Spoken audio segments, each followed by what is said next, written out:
I was 18 years old when I got married. I belonged to a very conservative family, a Baloch family, where good daughters never say no to their parents. My father wanted me to get married, and all I said was, if that makes you happy, I'll say yes. And of course, it was never a happy marriage. Just about after 2 years of getting married, about 9 years ago, I met a car accident. Somehow my husband fell asleep and the car fell in the ditch. He managed to jump out, saved himself. I'm happy for him.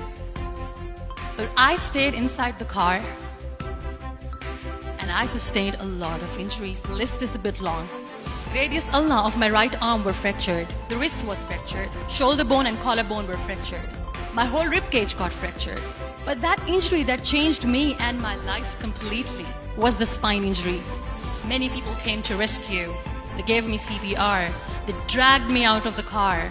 And while they were dragging me out, I got the complete transection of my spinal cord. Those 2.5 months were dreadful. I was at the verge of despair. One day, doctor came to me and he said, well, I heard that you wanted to be an artist, but you ended up being a housewife. I have a bad news for you. You won't be able to paint again. Next day, doctor came to me and said, your spine injury is so bad, you won't be able to walk again. I took a deep breath and I said, it's all right. Next day, doctor came to me and said, because of your spine injury and the fixation that you have in your back, you won't be able to give birth to a child again.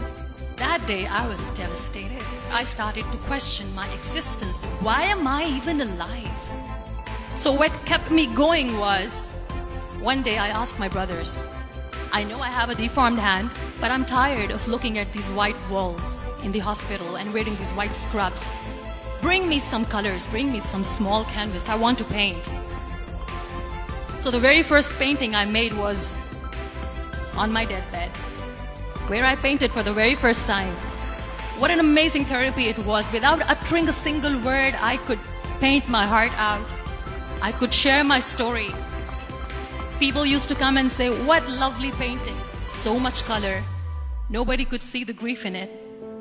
Only I could. And that day I decided that I'm going to live life for myself. I am not going to be that perfect person for someone. I am just going to take this moment and I will make it perfect for myself. That I'm going to fight my fears.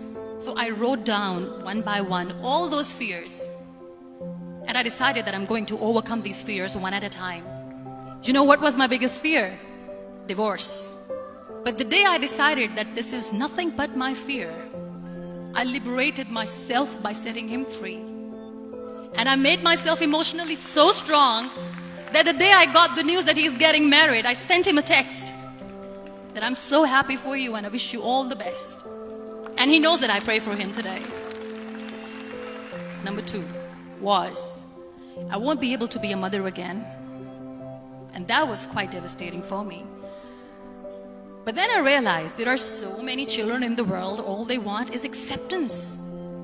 So there is no point of crying, just go and adopt one. And that's what I did.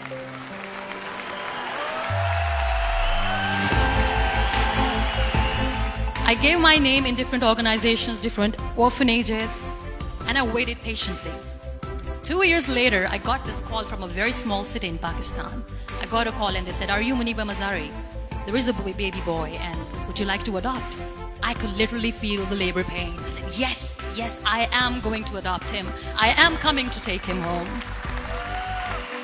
And that day, I was 2 days old and today he's 6. You know, when you end up being on the wheelchair, what's the most painful thing? People think that they will not be accepted by the people because we, in the world of perfect people, are imperfects. So I decided to appear more in public. I started to paint. I have done a lot of modeling campaigns. I decided that I'm going to join the national TV of Pakistan as an anchor person. I became the National Goodwill Ambassador for UN Women Pakistan, and now I speak for the rights of women, children. I was featured in BBC 100 Women for 2015. I'm one of the Forbes 30 under 30 for 2016. So when you accept yourself the way you are, the world recognizes you. It all starts from within. We have this amazing fantasy about life. This is how things should work. This is my plan. It should go as per my plan. If that doesn't happen, we give up. I never wanted to be on the wheelchair. Never thought of being on the wheelchair. This life is a test and a trial, and tests are never supposed to be easy. So when you are expecting ease from life, and life gives you lemons, then you make the lemonade, and then do not blame life for that. It is okay to be scared. It is okay to cry. Everything is okay, but giving up should not be an option. They always say that failure is not an option. Failure should be an option, because when you fail, you get up, and then you fail, and then you get up, and that keeps you going.